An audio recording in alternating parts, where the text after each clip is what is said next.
За яг хөө энэ хоёр сайдыг ойлгож байна. Тэгээд энэ орж ирсэн юм байна. Нэгэн асуудлаа нэг үрээд гарна гэдэг. Ямар бид нэр анхны сайдаа харж байгаа шүү дээ.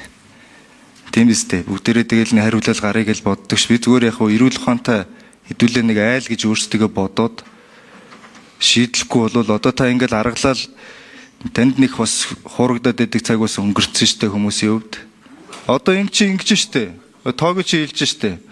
Шинэ хөрөнгө оруулалт 27 онд байхгүй. 26 онд санхүүжүүлээд оруулж байгаа энэ 3 их 80 төгрөгөөр хийцэн төслүүд чинь 27 онд шинэ биш болчихно.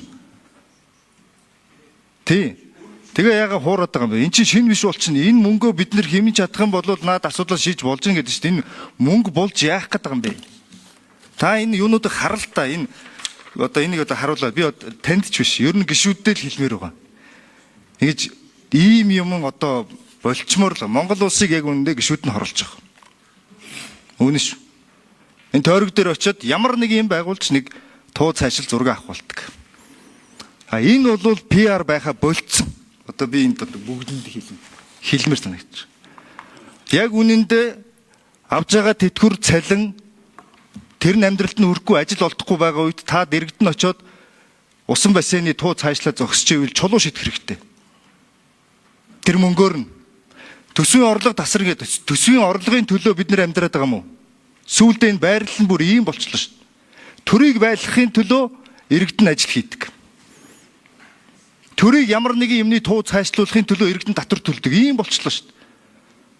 Одоо манай сангийн яамныхан бүгд толгойд өгч шүү дээ. Ядарч байгаа шүү дээ наад хүмүүс чинь бас Монгол улстай хайртай байгаа шүү дээ. Наад хүмүүс чинь бас хамаатан садаа ахтуу нөхөдөө шүү дээ.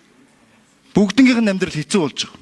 Тэгээ ажил дээр ирээд хэдэн гişүүдийн шахаас түлхээсийг ингээл ажилтай байхын тулд биелүүлээ л байж. Харамсалтай байна. За ажлын 5 номерын микрофон 2 сайд.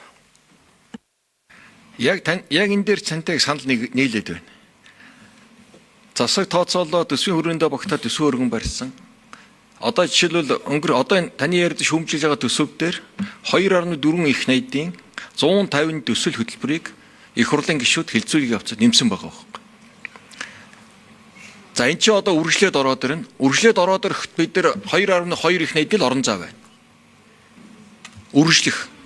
За энэ дотор нөөтийн буцаан олголтыг хэрвээ их хурл дэмжихгүй бол 1.8 их найдаар энэ хөрөнгө оруулалтууд хасагдана гэсэн үг.